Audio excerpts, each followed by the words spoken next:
And hello everyone. So today we're going to be talking about placing your first trade. So I did get a lot of requests on this video due to the popularity of the video that was about the limit orders and what kind of orders you can place, and also on how to short a stock. So we're gonna take it down a notch, and we're gonna just talk about placing your first trade, opening an account, and what you guys would call buying a stock, or like how do I buy a stock, right? Like when you guys are searching that.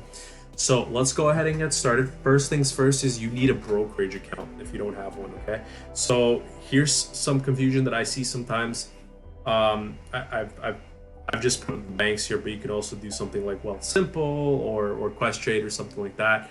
And I'm talking about Canada here, sorry, US, but you guys have your own brokerages there. I'm sure you'll be able to find one. There's one that's in the news as well.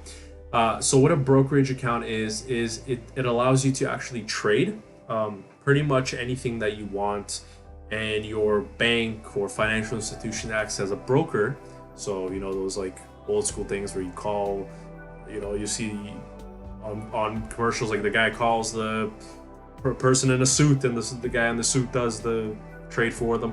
Yeah, it's completely not like that anymore in most cases. Now you can just do it all yourself. Okay, so this is separate from like a checking or a savings or even an investment account that you have at a bank. If you have something like mutual fund, TFSA, or something, people think like, oh, I have an investment account. It's not quite the same. It's not self-directed. Okay, so what you want to do is you want to find the phone number and get them to transfer you to a self-directed brokerage account. Okay, so now I work with WebBroker, so that's the one I'm using. But for example, if you're going to use Scotia, that would be the McLeod service as well on the private side, and just their I think Investor Line for their self-directed account. On CIBC, I think it's Investor's Edge. BMO would be Investor Line again, and RBC is called Direct Investing. Same with TD. Okay, so after you have that account, you can usually do it over the phone. You used to have to go to the branch, but now you can do it over the phone, especially because of the pandemic. Once you have that, make sure that you are logged in, and make sure it worked. And after all that, you're going to be logging in. Okay, so that's going to be the same as your easy web login details if you're using WebBroker. So if you're working with something else, just ask them, hey, what's my login, set up your password and everything like that. So there are some things that you're gonna have to do is agree to the market information. So I've already gone and skipped all that because I don't have a new account. But what you'll see is when you log in is you're trade restricted, and it'll show you that you have to agree to a few things, such as the information from the New York Stock Exchange, the TSX, and probably 7 or 8 different exchanges. So once you're done all that, you can read through them if you want, but most of us just kind of it's like accepting terms and conditions. You can't tell me you've actually sat there and read those, right? After you've done all that, you're gonna go ahead, and this is what it's gonna look like. You're gonna have your balance. You're gonna have the indexes at the top there, the TSX, S&P, Dow Jones, and so forth. First of all, there's a lot that's gonna be going on the screen. I've blurred out the relevant details here for me, just so I don't want to share any sensitive information. First thing you want to do is you want to get money into this account, right? So all you're gonna do is, if you're working on WebBroker, you just click on accounts. You'll see a cash transfer. Once you click on accounts, click on cash transfer, and you can easily transfer from your checking account into your investment account very simply, very quickly. Okay, I'm not really going to go on the different type of investment accounts. I do have another video on that, so make sure to check that out. If you haven't, just click my channel below. Now at this point, I want to assume that you guys have opened the account and you do have enough money in there to buy something that you've been looking at. Okay, so before we go to the next step, I do want to mention that I can't actually recommend any stocks right on here. I do have to give that disclosure. I'm not a financial advisor. Please do your own research if you're doing it by yourself, or whoever you trust, or if you'd like, get some information from a licensed financial advisor as well. Okay. So what we're gonna do is we're gonna go to buy/sell. Okay. So it looks like this button right here, little up arrow, down arrow. I've circled it in red. You're just gonna click on that, and once you click on that, it's gonna open up the trade screen. Okay. So in the trade screen, here's where the majority of the information is gonna be. Okay. So first of all, we're gonna choose the account. Okay. I have it here as a TFSA. Most of us will probably have a TFSA because everyone should have a TFSA, get that, tax-free money in there if you haven't, right? Opposed to opening up a regular margin or a non-registered account where you actually have to pay taxes. Make sure you're opening up your registered accounts, which are your TFSA, your RSP, and so forth, okay? So let's say we have our TFSA. It's gonna give you how much cash you have here. We're not going to worry about buying power. Buying power has nothing to do because you can't go negative in a TFSA account. Okay, so your cash is usually going to be is going to be exactly the same as your buying power. Then you're going to select stocks and ETFs. It's going to be selected for you right away, but just make sure it's clicked on this. If you have any of these other ones, you're probably going to get confused and not really know what's going on, especially if you've never done this before. You're going to fill in the symbol. Just to make it unbiased, because we are using WebBroker, I've gone ahead and typed in TD, just to show you guys that it's kind of how to select the symbol. I am by no way endorsing you guys to buy or sell TD. So in here, it's really cool because you guys can actually enter in the symbol or ticker.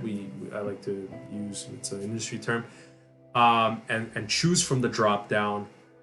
But if you don't know the ticker and let's say you want to buy Johnson & Johnson, right? You don't know the actual ticker for it, which is the symbol.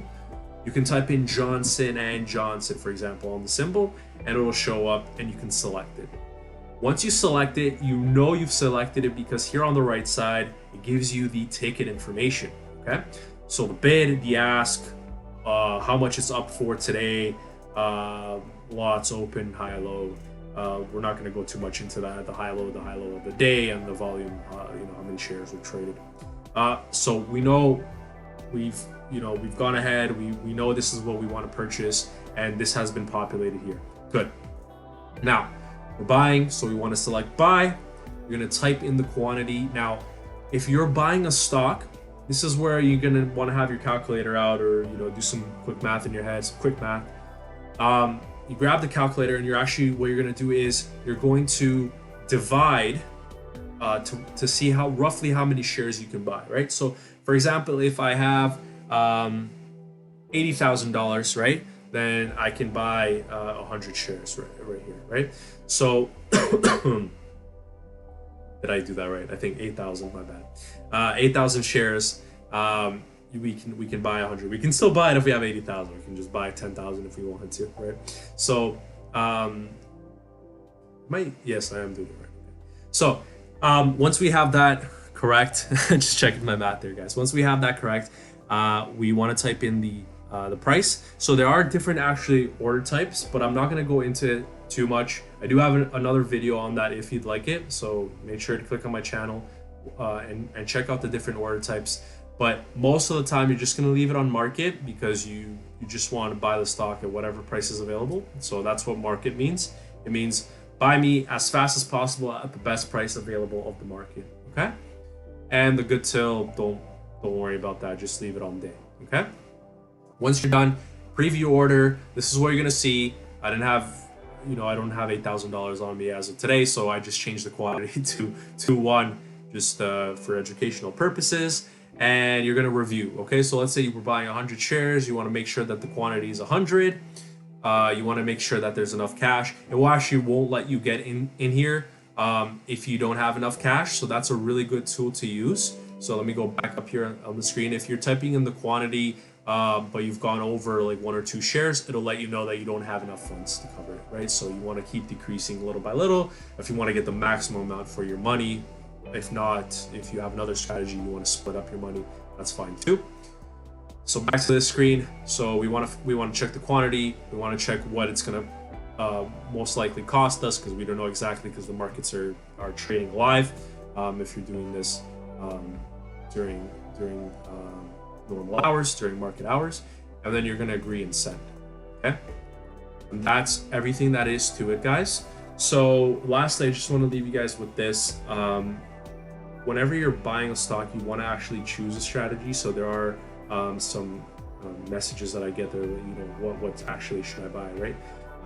I can't actually give that information out, but even if I could, and even if you approach a financial advisor, they wouldn't specifically tell you maybe like one or two things that they think are hot or whatever, but they wouldn't specifically tell you one or two things to buy. They would try to figure out what your strategies are and set you up with what your goals are and set you up with a strategy. So there's some different things that stocks have to them.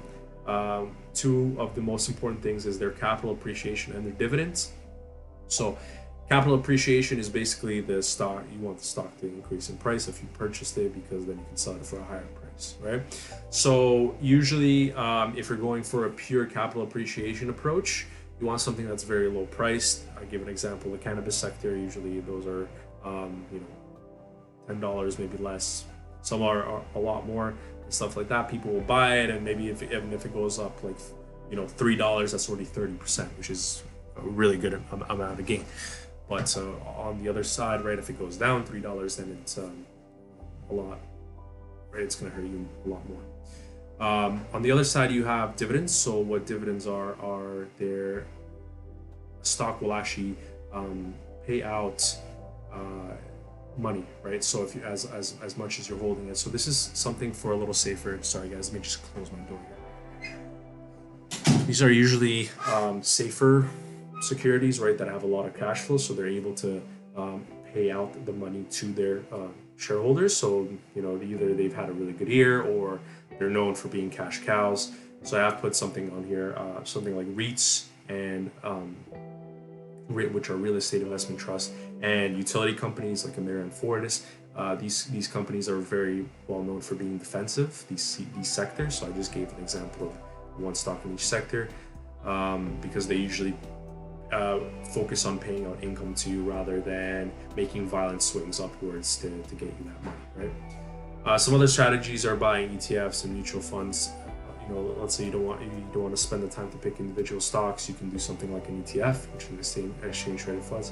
I personally like ETFs a lot more than mutual funds because ETFs are more liquid, which means you can sell them a lot easier, and also the management expense ratio is a lot lower.